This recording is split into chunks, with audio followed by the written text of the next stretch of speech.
Buenas noches nuevamente. Gracias por recibirme en sus casas y dejarme entrar.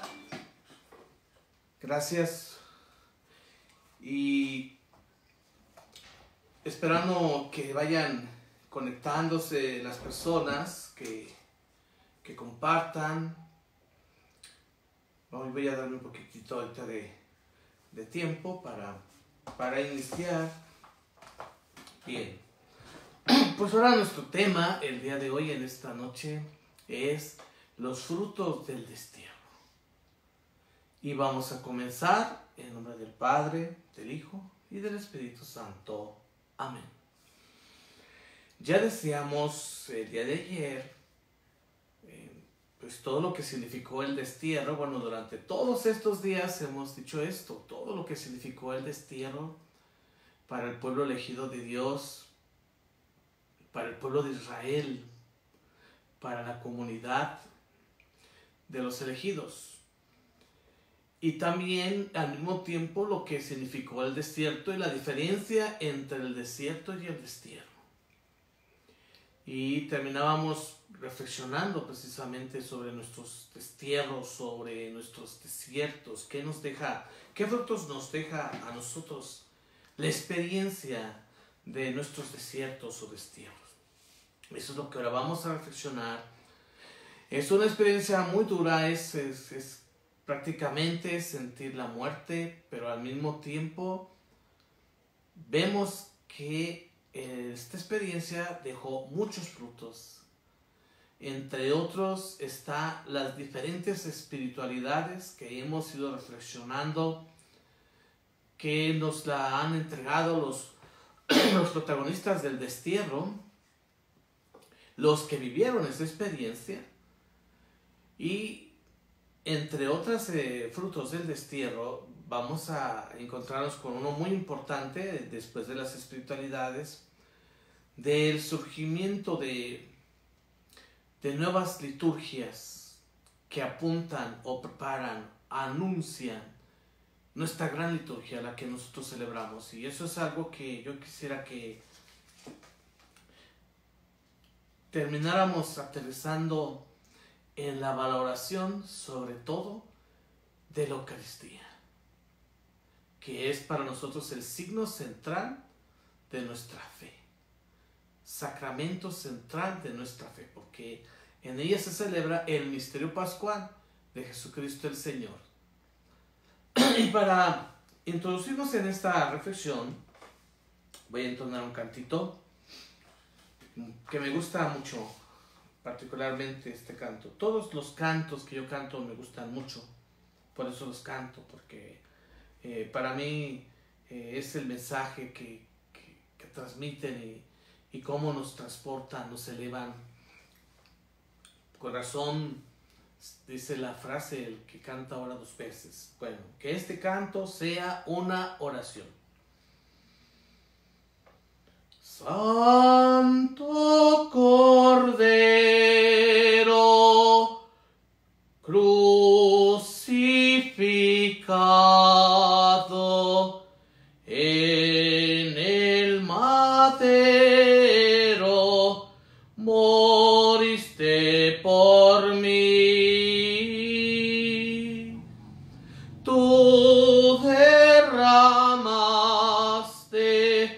sangre inocente,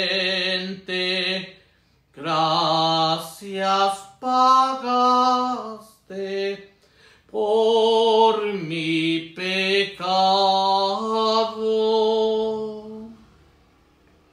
Alabado seas, Cordero de Dios, por tus santas llagas tú me has sanado.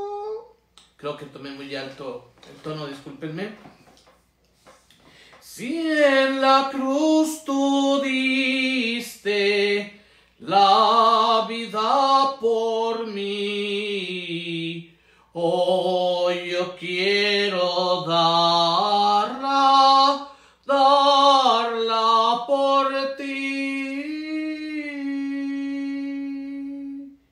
Y hay unas palabras que el autor de este canto las pronuncia y las quiero pronunciar en el intermedio del canto.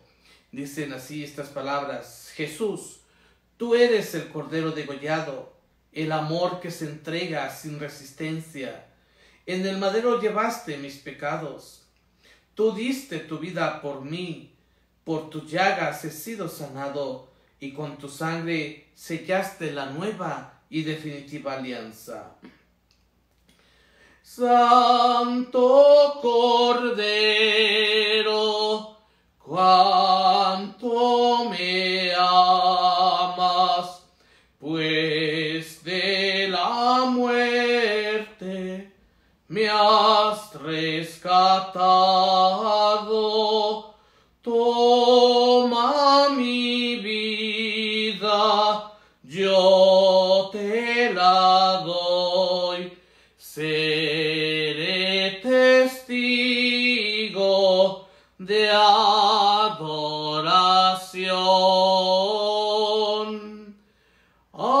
Alabado seas, Cordero de Dios, por tus santas llagas tú me has sanado. Si en la cruz tú diste la vida por mí, hoy yo quiero darla por ti.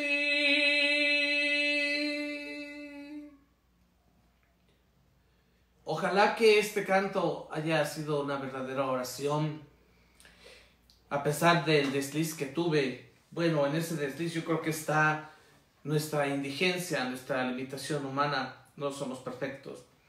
Quizás también el hecho de preparar mejor estas transmisiones.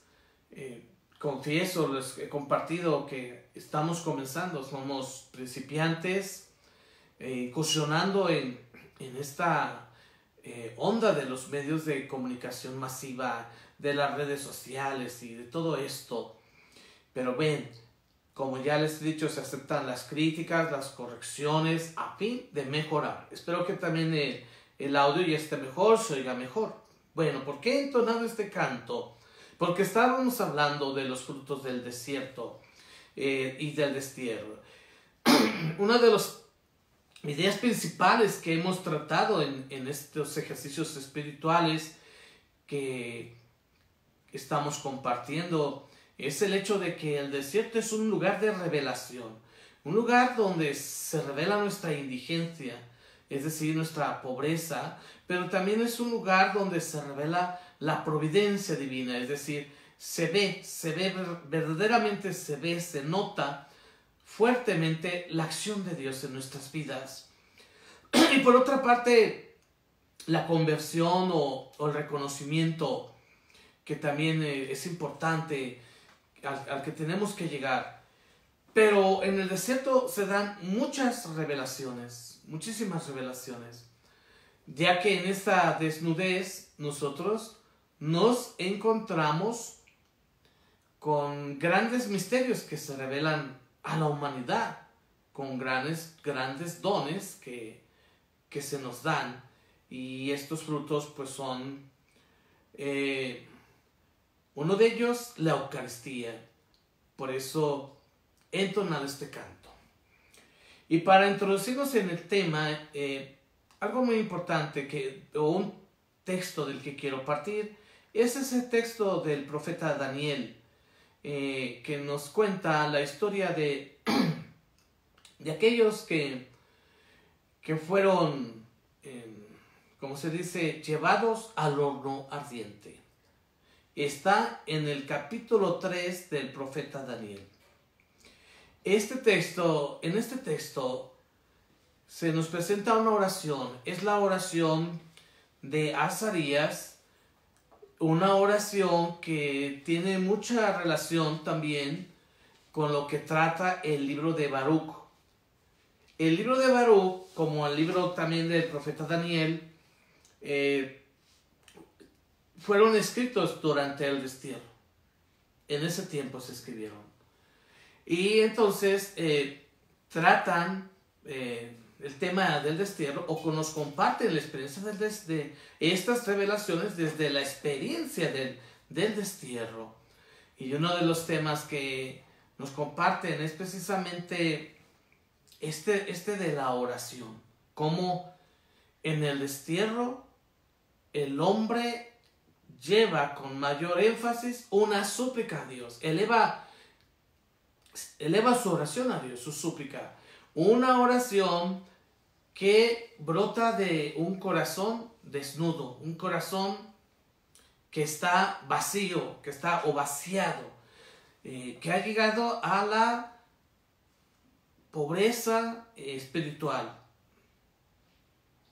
Después, claro, de la pobreza material, aunque en el destierro, y eso es algo que tal vez no lo he comentado mucho, en el destierro ciertamente padecieron muchas carencias, pasaron necesidad, como dice el texto del Deuteronomio capítulo 8, pero por otra parte también tuvieron tiempos de abundancia, porque ya después de que fueron llevados a Babilonia, ahí en Babilonia el rey Nabucodonosor ordenó que se les dieran tierras a los desterrados, que se les dieran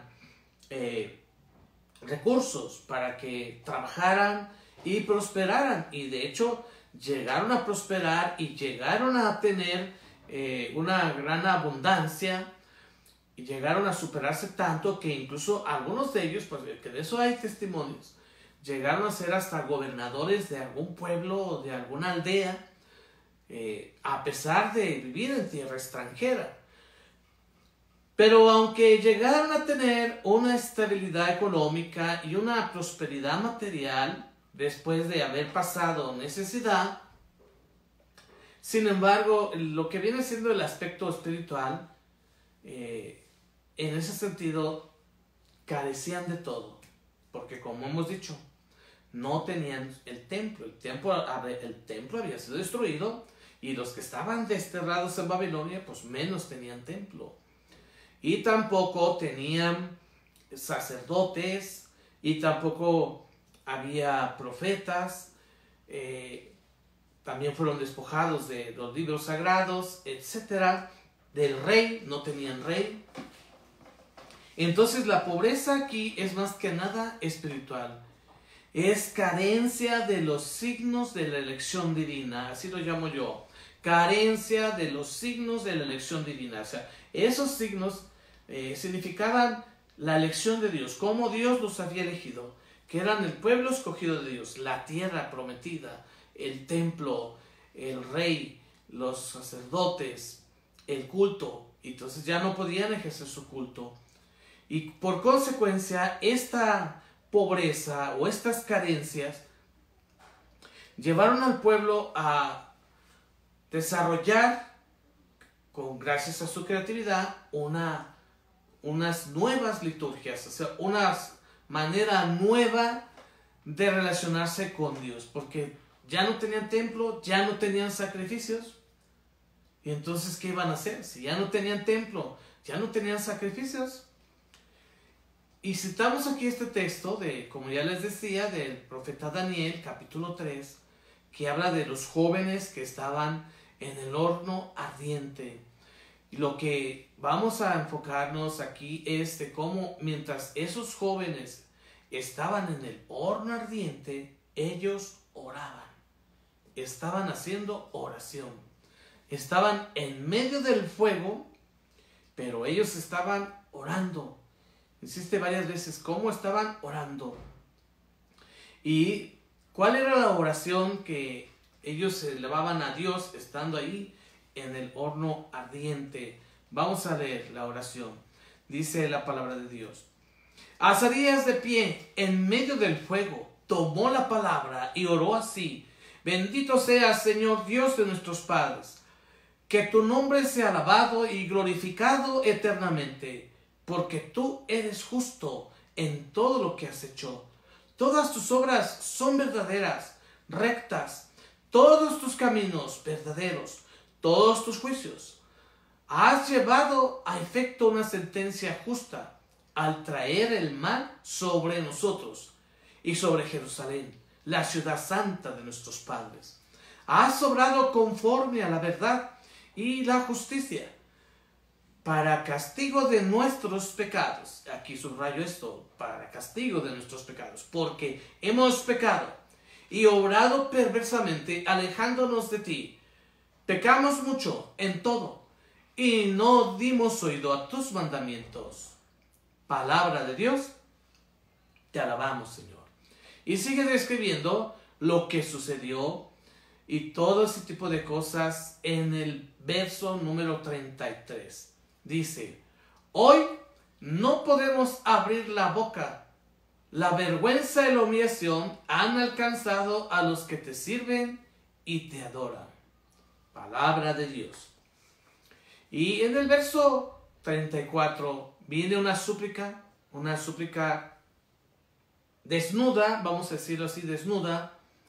¿Por qué? Porque nace de un corazón humilde, como dice la palabra de Dios, de un corazón contrito, un corazón humillado.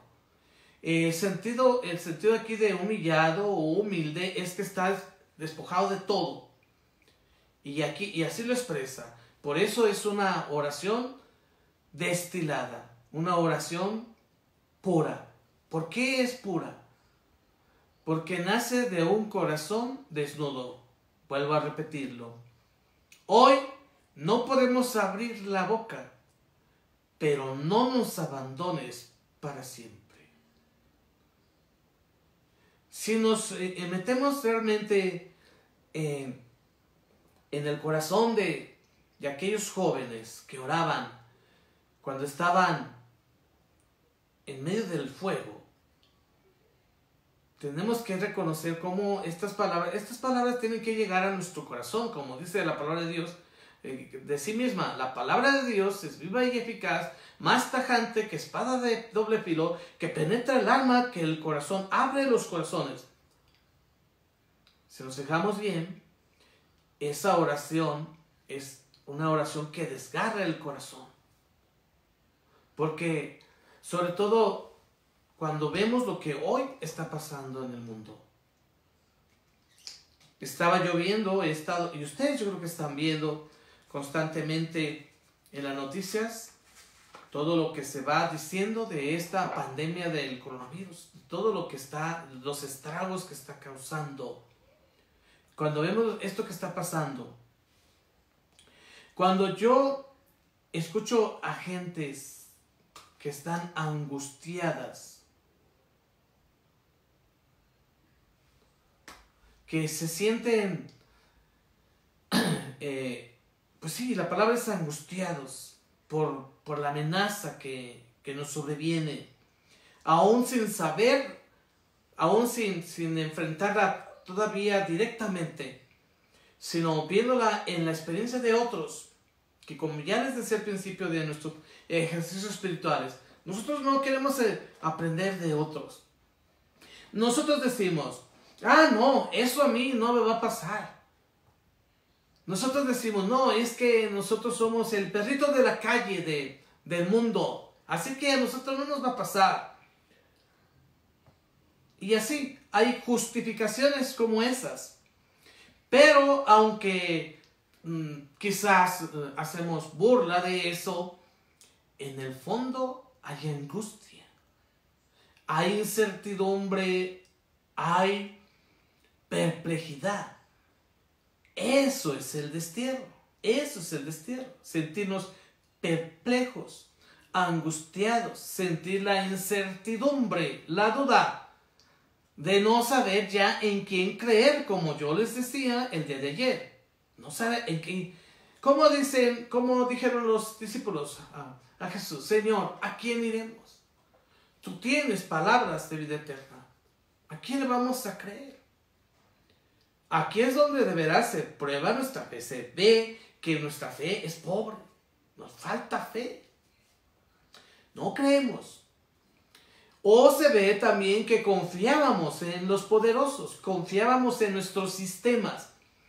Y es terrible lo que se dice, que parece que son discursos alarmistas y que se está exagerando, pero algunos prevén el colapso de estos sistemas, del sistema capitalista, de todos estos sistemas, de estas organizaciones, de la organización que hasta ahorita tiene el mundo, como está organizado.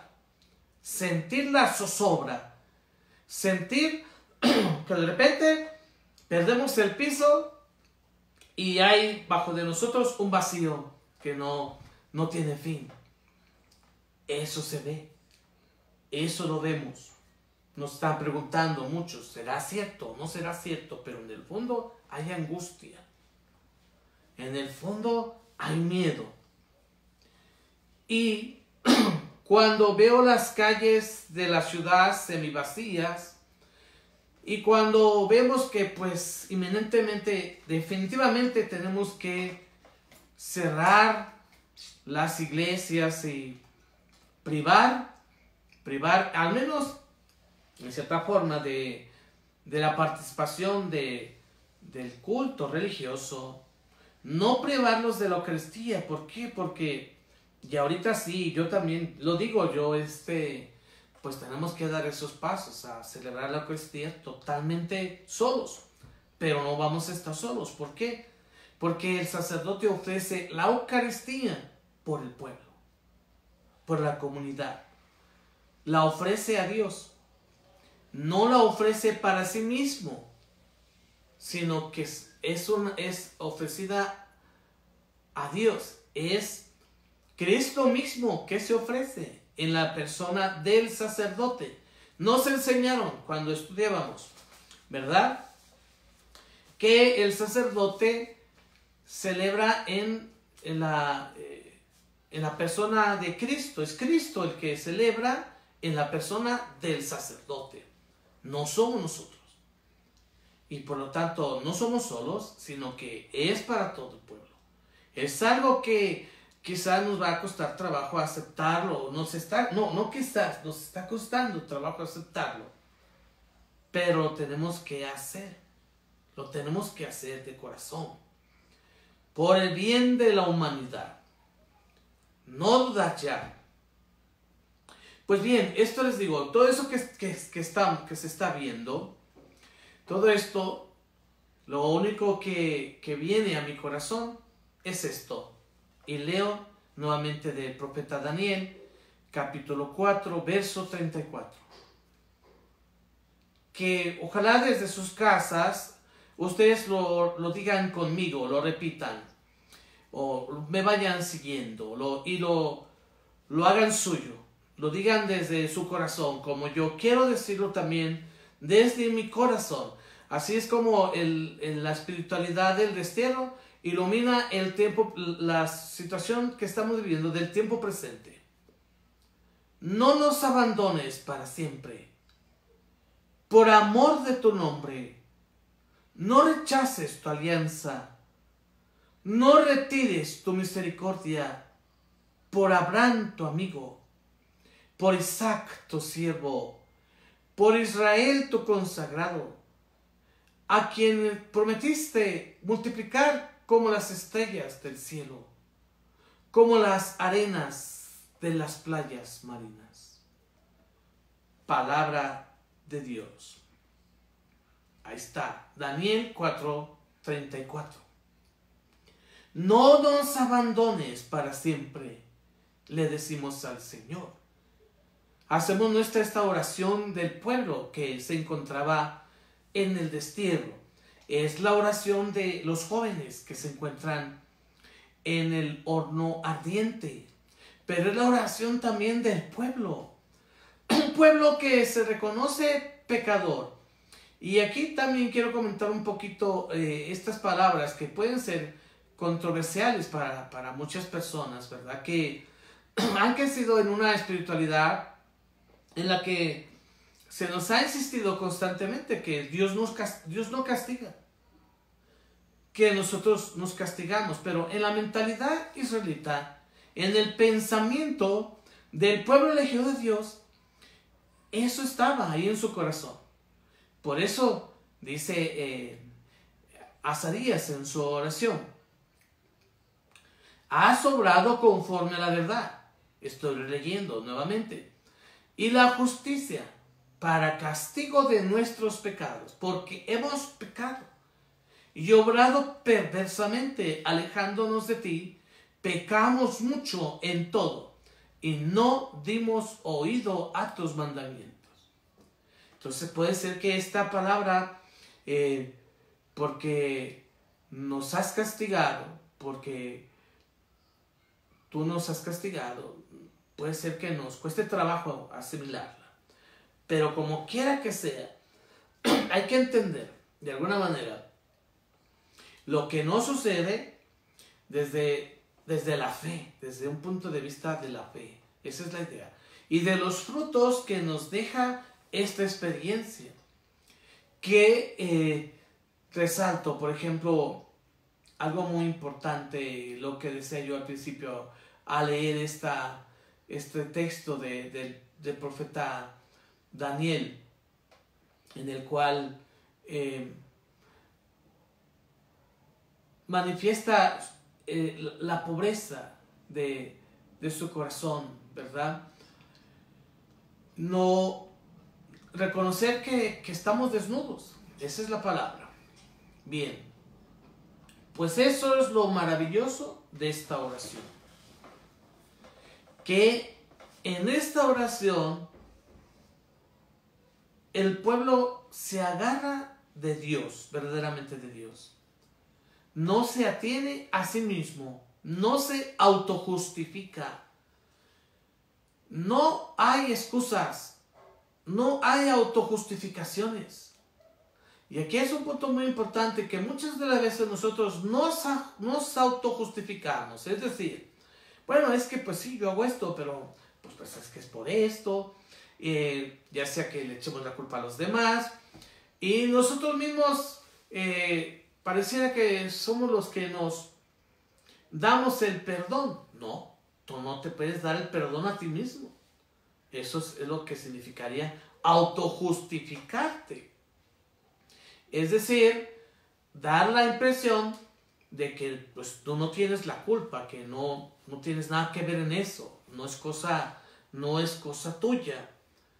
Aquí es diferente. Aquí estamos reconociendo que nosotros somos los responsables y que no tenemos de nada que agarrarnos más que de Dios. No nos abandones para siempre. Por amor de tu nombre, no rechaces tu misericordia, tu alianza. No retires tu misericordia. Es acogerse a Dios. Esta oración está centrada en Dios, no en nosotros mismos. La conversión, cuando hablamos de evangelizar, consiste precisamente en descentrarnos.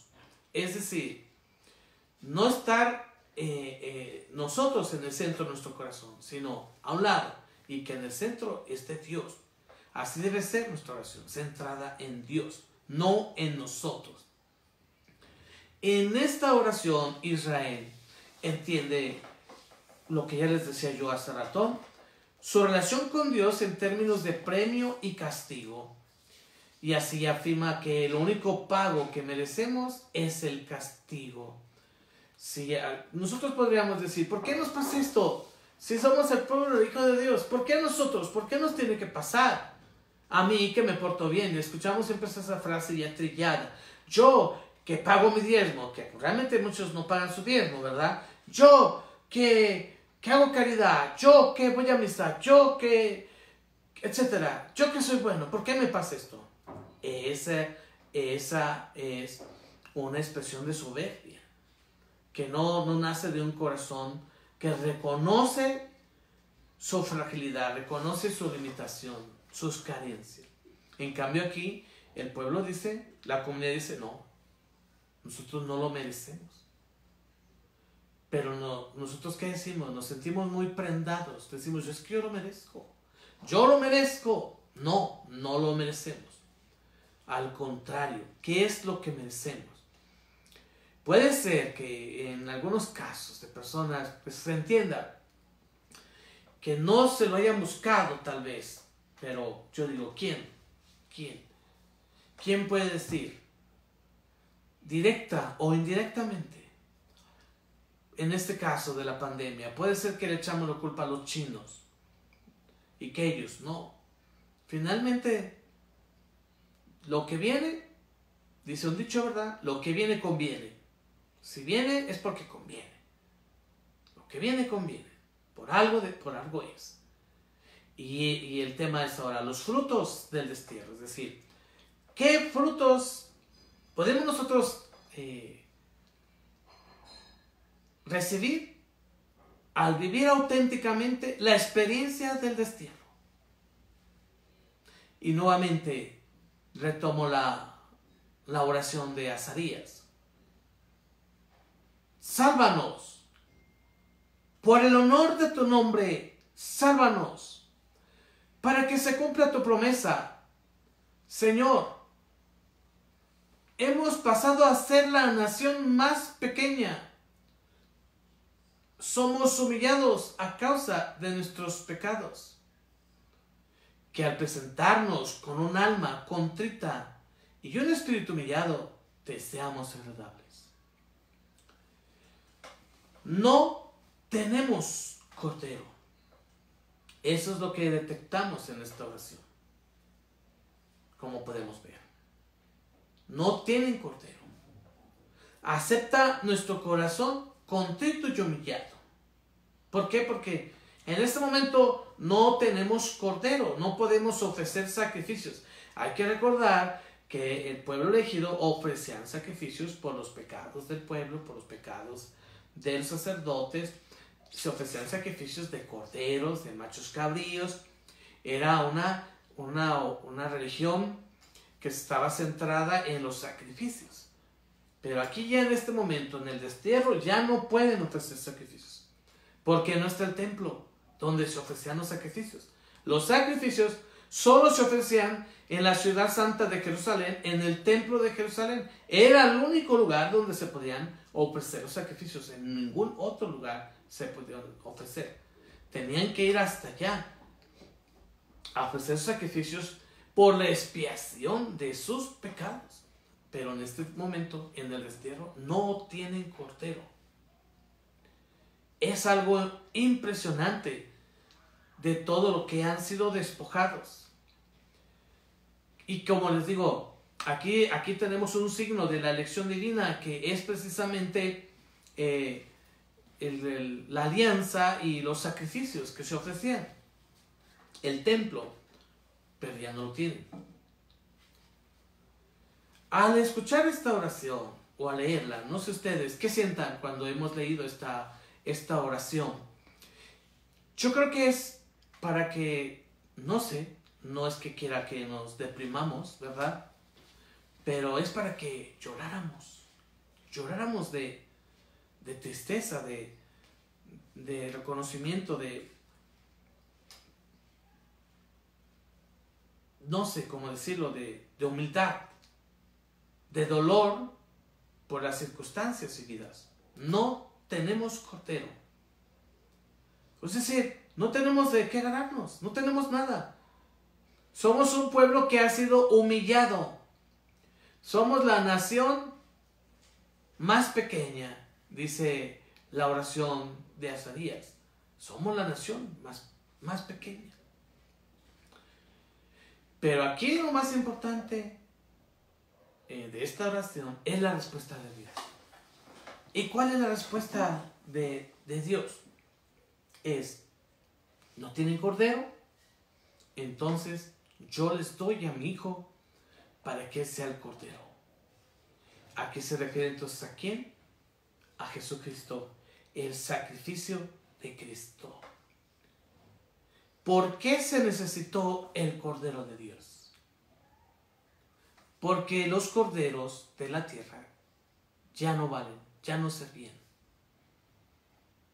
Ya no hay sacrificios. Ya no hay sacerdotes que ofrezcan el sacrificio. No hay templo. Y nadie entre nosotros sabe hasta cuándo. Fíjense, estas palabras son muy elocuentes, son muy significativas, son muy simbólicas, pues son palabras proféticas. Nadie sabe hasta cuándo. A mí me preguntan muchas personas, porque pues la generalidad de las personas piensan que uno es experto en todas las materias, aunque uno no es doctor, no es epidemiólogo, uno no es estratega, pero pues a uno le preguntan, ¿verdad? ¿Cuánto va a durar esto? Le preguntan a uno. ¿Cuánto? No sabemos hasta cuándo. Esa era la experiencia del pueblo israelita. No sabían hasta cuándo iba a durar ese destierro.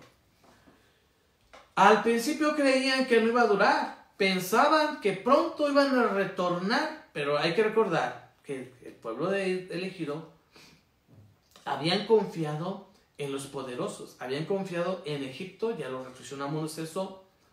Y después llegaron a decir, ya no nos salvará Egipto. Ya no. Y Egipto no lo salvó. Esperaban que Egipto interviniera, pero no lo hizo. No lo hizo. Entonces ya no podían, ya llegó un momento que pues se alargó el destierro. 40 años de destierro. ¿Sí? Se alargó. Pero ellos no sabían hasta cuándo iba a terminar eso. Nosotros también no sabemos hasta cuándo. Reflexionemos ahora.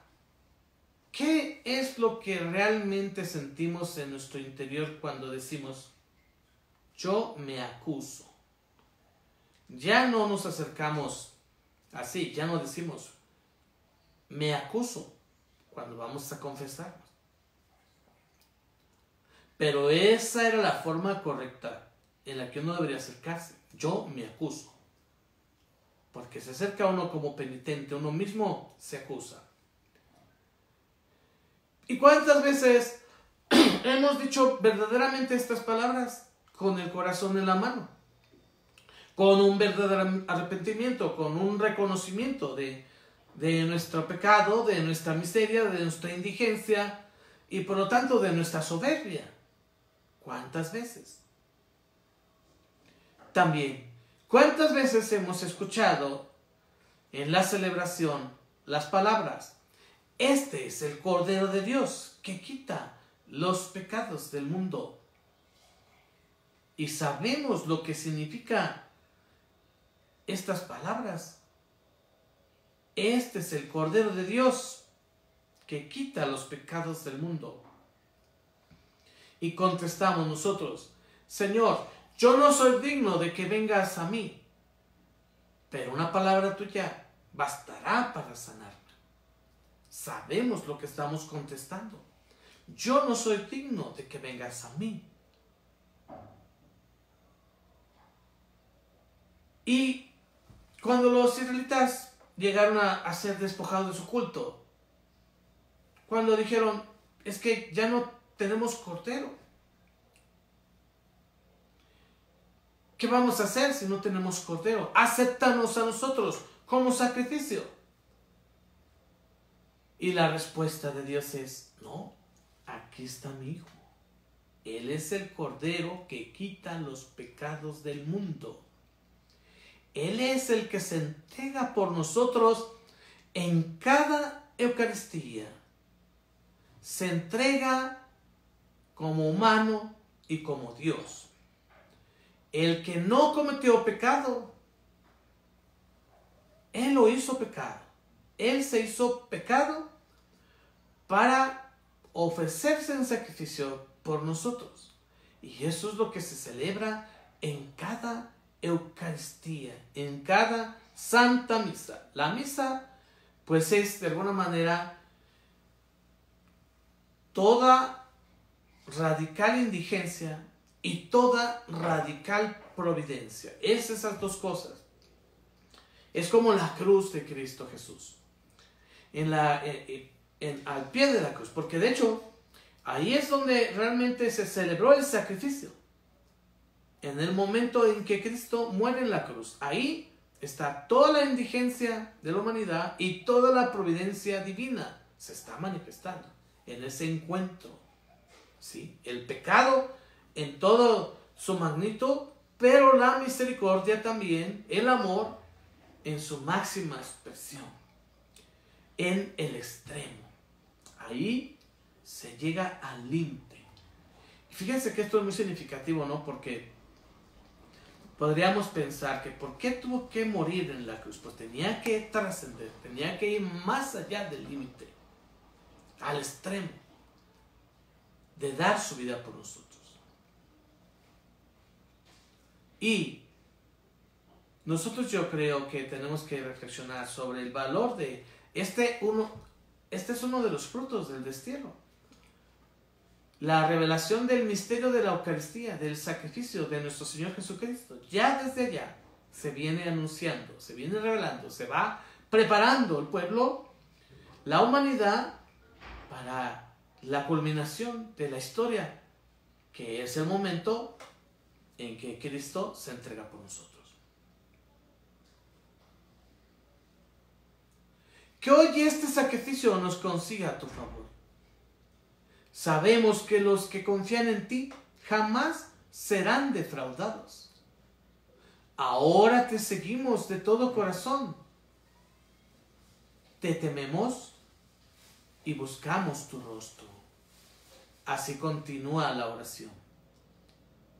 Entonces, ¿qué es lo que da como fruto el destierro? Recordamos que estamos hablando de los frutos del destierro. Y aquí se va perfilando uno de sus frutos. Ustedes lo están viendo, que es la Eucaristía, el sacrificio de Jesús, de Cristo.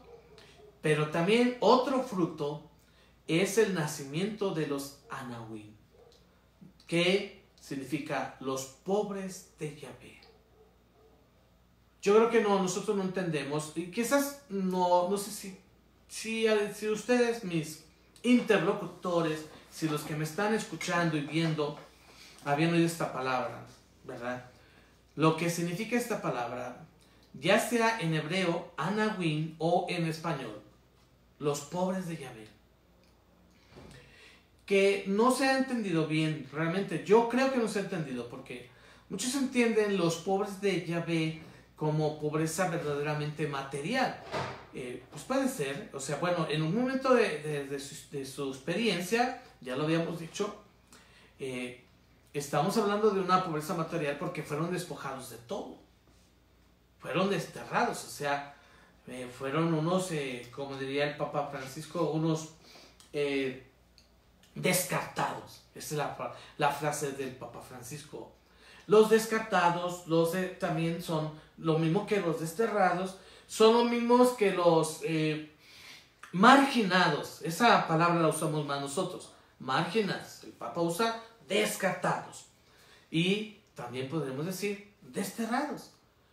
Los pobres de Yahvé surgen en el destierro, precisamente debido al despojamiento que llegaron a experimentar, al ser despojados de todo, al ser empobrecidos. Pero luego después llegaron a tener una cierta estabilidad económica, pero seguían siendo pobres. ¿Pobres en qué sentido? En que reconocen su indigencia, reconocen su barro, reconocen el polvo de lo que están hechos. En ese sentido son pobres. Reconocen su humanidad, se ubican, se posicionan en el lugar de donde realmente están. ¿Por qué? Porque si antes se sentían seguros, porque tenían la monarquía, tenían la tierra, tenían el templo, se sentían orgullosos, creían que tenían el control. Ahora que han sido despojados de todos, se sienten nada. Son los Anahuim, los pobres de Yahvé. Y aquí surge precisamente esa espiritualidad de los Anahuim, que si nosotros pudiéramos interiorizarla, nos llevaría precisamente que cuando participamos de la celebración eucarística, tomáramos conciencia de no tener nada. De no tener nada. Y también de recibirlo todo. No tenemos nada, pero lo recibimos todo. Para poderle decir al Señor, tú eres mi Cordero.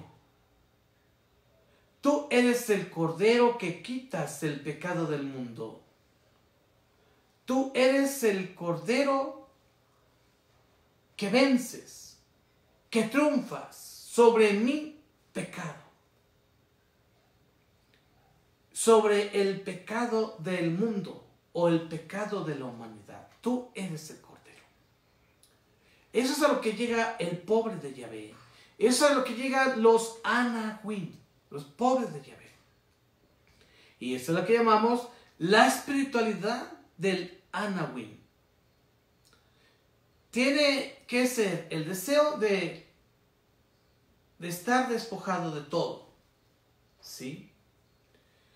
Y bueno, hay algunos que no les gusta mucho ese canto, ¿verdad? Pero no sé. No es que no sea nada yo. O sea, ¿qué es el hombre para que te fijes en él? Dice el Salmo 8. Lo hiciste poco inferior a los ángeles, coronado de gloria y majestad. Le diste el mando sobre las obras de tus manos. Todo lo sometiste bajo sus pies. Somos grandes. Pero también esa conciencia de ser, ¿cómo se dice? La culminación de la creación nos hace sentirnos soberbios. Y ese es nuestro error. O sea, sí somos grandes. ¿Sí? No es que no seamos nada. Pero yo creo que esta oración, este canto que ahorita quiero cantar, brota del corazón de un pobre, del Anahuim, del que dice, no tengo nada. Tú me lo das todo. ¿Qué tienes que no hayas recibido? Todo lo has recibido. Nosotros somos muy pichicatos, muy regateadores para con el Señor. Pensamos que nos sale debiendo. ¿Pero qué? ¿Qué tienes que no hayas recibido? Tienes que llegar a la conciencia de ser pobre de Yahvé, de ser Anahuim. ¿Qué tienes? Si todo te lo he dado yo, todo lo hemos recibido, ¿qué tienes que no hayas recibido? Voy a entonar este canto. Yo no soy nada y del polvo nací, pero tú me amas y moriste por mí. Ante la cruz solo puedo exclamar, tuyo soy, tuyo soy. Toma mis manos, te pido, toma mis labios, te amo, toma mi vida, oh Padre, tuyo soy, tuyo soy. Cuando te rodillas, te pido perdón, veo tu grandeza y mi pequeñez. ¿Qué puedo darte yo? Solo mi amor. Tuyo soy, tuyo soy. Toma mis manos, te pido, toma mis labios, te amo, toma mi vida, oh Padre, tuyo soy, tuyo soy. Este canto yo creo que expresa la espiritualidad del destierro. La espiritualidad de los pobres de Yahvé. La espiritualidad de los Anahuim. En este momento somos la nación, la más pequeña de todas las naciones. En este momento no somos nada, no tenemos nada. Somos pobres, no tenemos cordero. El decir no tenemos cordero significa, ¿qué te podemos ofrecer que tú no nos hayas dado? Es realmente reconocernos necesitados de Dios, de su gracia. Y simultáneamente reconocer la providencia divina. Esa es la espiritualidad de los Anawim. Pero la espiritualidad de los Anawim va todavía mucho más allá. Es todavía más radical. Porque no solamente es reconocer nuestra indigencia, es decir, reconocer nuestras limitaciones. Y como ya hemos ido reflexionando en el tema de ayer, o sea, la experiencia del límite, llegar al límite. Es decir, llegar al momento que dices tú, hasta aquí yo llego, hasta aquí llegaron mis fuerzas. Yo ya no puedo más, como decía el profeta Elías. Yo ya lo di todo, hasta aquí llegué. Entonces, ¿qué haces? Te abandonas en Dios. Te abandonas en Dios. Y dices, como dice este canto, Padre, estoy en tus manos. Este canto no lo tenía pensado cantar, sino que va inspirándose en la medida en que estoy compartiéndoles este tema. Por eso ahorita lo voy a buscar aquí, mientras les sigo compartiendo.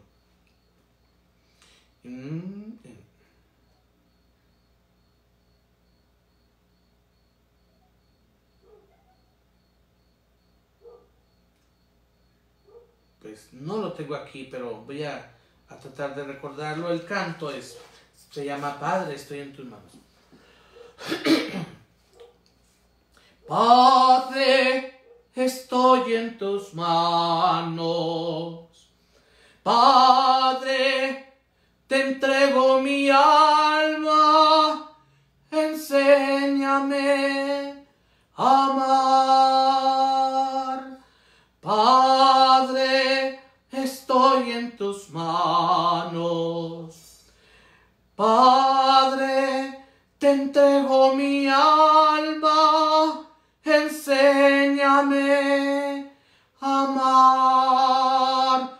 Porque te amo. Porque te amo. Porque eres mi Padre. Te amo, te amo, te amo, te amo, porque eres mi Padre. Padre, sea lo que sea. Padre, estoy dispuesto a todo. Enséñame a amar, porque te amo. Necesito darme, amar sin medida, porque te amo, te amo, te amo, te amo, porque eres mi Padre. Bueno, no sé si lo compuse o lo descompuse en la letra, pero esa es la idea. El Anawim llega a ponerse en las manos de Dios. Estoy en las manos de Dios. Sí, estamos todos en las manos de Dios. Pero es muy diferente cuando tú te pones en las manos de Dios. Y lo que realmente significa ponerte en las manos de Dios, significa que te vacías de todo, de ti mismo, de todo. Te despojas de todo. Es un estar dispuesto a morir. Es llegar, como también me gusta decir, a la kenosis, que significa llegar a despojarse totalmente, como dice el himno cristológico, que ese lo encontramos en la carta del apóstol San Pablo a los Filipenses, capítulo 2, versículos 6 al 11, y que también ya les entoné el día de ayer, y donde nos habla precisamente del misterio pascual, que no es otra cosa que la Eucaristía. ¿Por qué? Porque ahí en el himno cristológico se habla de cómo Cristo Jesús llega a despojarse de todo, de sí mismo, ¿verdad? No exigió tener la gloria debida a su divinidad, sino que se anonadó. Esa es la kenosis. Eso es lo que significa la palabra kenosis. Se anonadó, o sea, se hizo nada. Eso significa anonadarse. Anonadarse es se hizo nada. Y se convirtió en siervo de Dios hasta morir en la cruz. Hasta ese grado llega. Entonces el Anahuín, el que tiene la espiritualidad de los pobres de Yahvé, es el que está dispuesto a morir.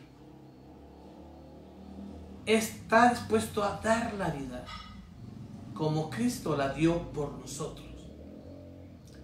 Y por eso el hecho de celebrar la Eucaristía significa tomar conciencia de eso, de esa kenosis, de esa entrega total, de ese vaciamiento total de sí mismo que Cristo hizo. Y cuando nosotros participamos de la Eucaristía, estamos llamados a identificarnos con Cristo para pensar como Él piensa, amar como Él ama y entregarnos como se entrega. Y creo que no lo hemos hecho realmente hasta confiar totalmente en Dios. Entonces el destierro dio a los Anahuín, dio a los pobres de Yahvé. Y si nosotros vivimos la experiencia del destierro, aquí la estamos viviendo, ¿verdad? Pero la idea es que,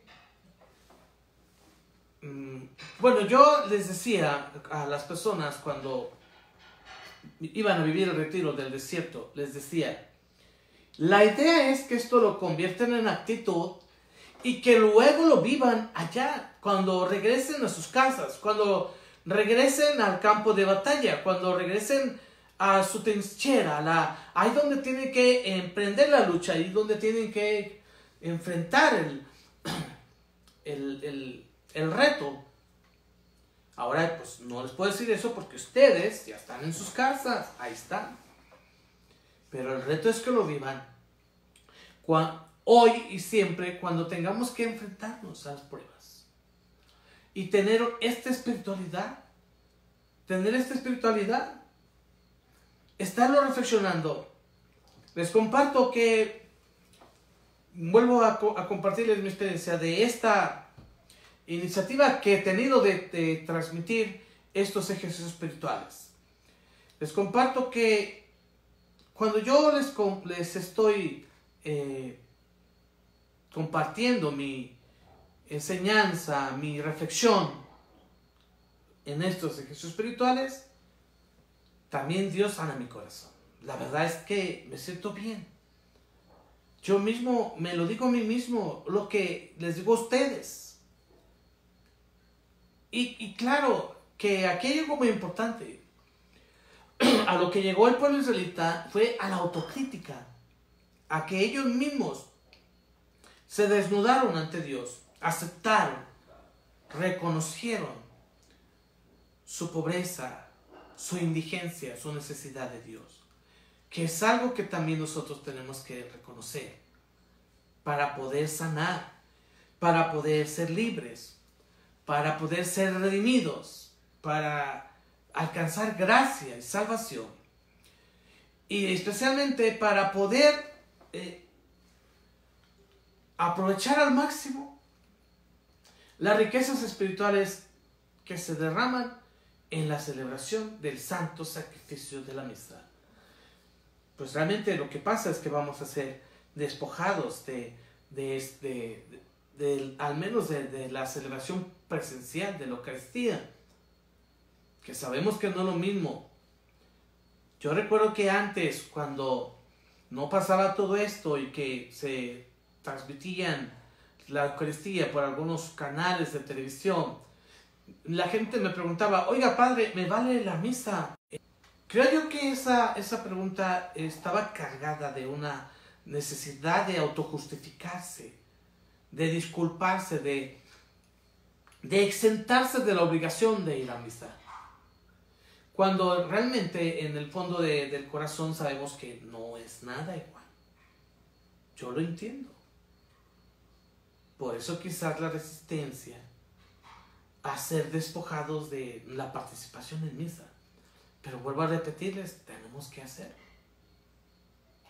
Pero si lo asimilamos con esta espiritualidad, imagínense. No sabemos hasta cuándo, decían los israelitas. No sabemos. Eso es lo peor. La incertidumbre. Nosotros también tenemos la perplejidad. La incertidumbre es no saber hasta cuándo. Y la perplejidad es no saber qué hacer. O sea, estar indecisos, estar confundidos. Y la impotencia de no saber cómo salir de eso, porque no está en nuestras manos saberlo. No está en nuestras manos, de nadie, ni de los científicos, ni de los doctos, ni de los letrados. Nadie sabe realmente cómo va a ser. Le compartía yo a un sacerdote amigo mío, pues esto porque este es el tema de conversación de todas las conversaciones. Y él me decía, yo creo que cuando pase todo esto nos vamos a reír. Y yo le decía, pues ojalá que sí, que tengas razón. Ojalá. Pero no sabemos. Ese es el problema. Y entonces, mientras tanto, lo que sí sucederá es que no podremos participar de la Eucaristía. Y eso lo insisto porque pues ya lo vamos a hacer, aunque lo queramos. Entonces, eso nos va a servir para valorar este misterio, este don, este signo central de nuestra elección divina. Porque eso es la Eucaristía, es un legado, es un testamento que Jesús nos dejó, una herencia. Eso es la Eucaristía, la Santa Misa. Que la grandeza de la Eucaristía está, fíjense también, en que tiene muchos nombres. El más conocido para todos, pues la misa. Pero creo yo que uno de los más significativos es el de Eucaristía. O el santo sacrificio de la misa. La palabra sacrificio. Y es aquí donde con esta espiritualidad estamos llamados nosotros a vivir cada Eucaristía de la que participamos. O a vivir nuestro destierro al vernos despojados de esta dicha de poder participar, porque quizás no la valorábamos. Y vamos a ponernos a pensar, nosotros sacerdotes, que cuántas veces no hemos celebrado bien la Eucaristía y cuántos feligreses no han llegado a participar bien de la Eucaristía porque no la hemos valorado. Ahora estamos llamados a valorarla, a darnos cuenta de lo que ahí se celebra. Y vivirlo significa identificarnos con los pobres de Yahvé. Las ofrendas que nosotros presentamos al Señor es de lo que tú mismo nos has dado, decimos en la plegaria eucarística. Te ofrecemos de lo que tú mismo nos has dado, este santo sacrificio de alabanza. Te agradecemos. Te pedimos que los bendigas y los conviertas en tu cuerpo y en tu sangre. Eso mismo que tú nos has dado.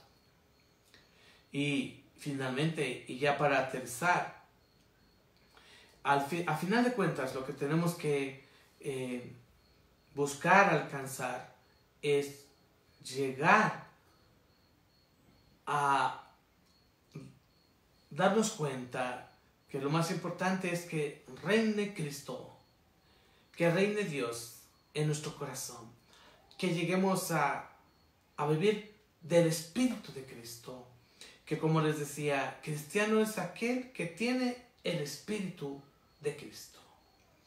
Y ahora pues quiero concluir este tema del día de hoy, nuevamente con el canto del Santo Cordero, porque creo que expresa precisamente lo que es la Eucaristía. Aquí, si se fijan, menciona al Cordero. Tú moriste por mí, Cordero crucificado. Cristo es el Cordero degollado, como dice el libro del Apocalipsis, que está de pie, pero está degollado, pero está de pie, está vivo. Le dijo a San Juan, no temas, soy yo, estoy vivo. Y eso nos dice también a nosotros, no temas, soy yo, estoy vivo. Santo Cordero crucificado en el madero, moriste por mí. Tú derramaste sangre inocente, gracias pagaste por mi pecado.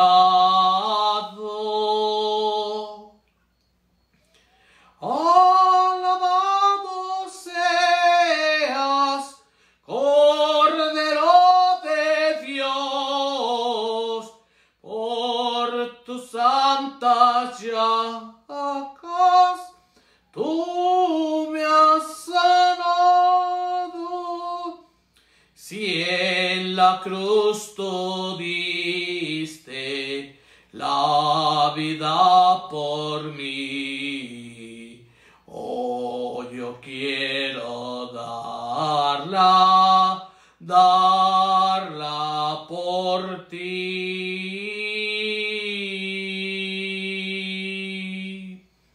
Y bueno, pues con este canto, un poco difícil, pero muy hermoso, termino mi reflexión del día de hoy. Les doy las gracias por estar conmigo y les pido que me den like, que me critiquen, no hay problema.